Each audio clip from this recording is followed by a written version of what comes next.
आपण आपल्या कामावर फोकस ठेवूया। ज्यांनी कुठे कुठे कोविड मध्ये देखील सोडलं नाही, तुमच्या पुण्यात देखील कोविड सेंटर उभं केलं, खोटे पेशंट दाखवले, खोटे डॉक्टर दाखवले, रुग्णांच्या तोंडची खिचडी पळवली। त्यांना तुमच्या तोंडचा घास हिरवायचा होता, तुमच्या तोंडचा घास हिरावून न्यायचा होता म्हणून कोर्टात गेले। तुम्हाला मी सांगतो, आनंदाचा शिदा दिवाळी, दसरा, गणपतीला आपण देतो, रवा, मैदा, साखर, तेल, डाळ काय मोठं देतो आम्ही, त्याच्या विरोधात पण कोर्टात गेले। म्हणजे कुठं फेडणारे पाप। आणि म्हणून अशा लोकांना आपल्याला त्यांची जागा दाखवण्याची आवश्यकता आहे। आणि म्हणून आम्ही सगळेजण तुमच्या सोबत आहोत। आपल्याला मी एवढंच सांगतो, मगाशी अजितदादांनी देखील म्हटलेलं आहे, अजितदादा जे काय रोकटोक सांगत असतात, मी आपल्याला सांगतो, तुम्हाला आता आम्ही 1,500 रुपये देतोय महिन्याला, भाऊबीज, वर्षाला 18,000 रुपये। ही योजना अशीच चालत राहणार आहे।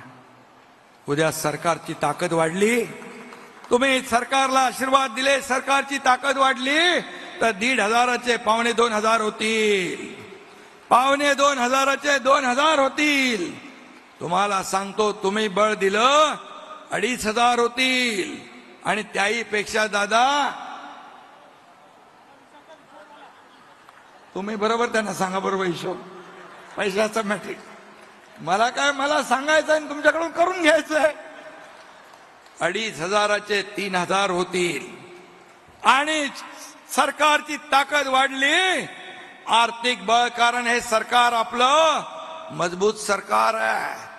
आणि आम्हाला तुम्हाला देताना 3,000पेक्षाही जास्त देण्याची ताकद आली, तर तुम्हाला देताना आम्ही कधी हात आकडता घेणार नाही।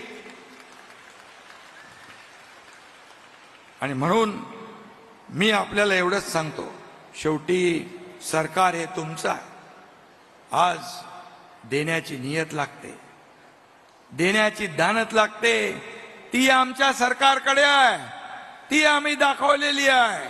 आणि म्हणून आपल्यासाठी जेव्हा जेव्हा जे जे काही करता येण्याची संधी आणि भाग्य मिळेल, आम्ही कधी मागे वळणार नाही, एवढंच आपल्याला सांगतो।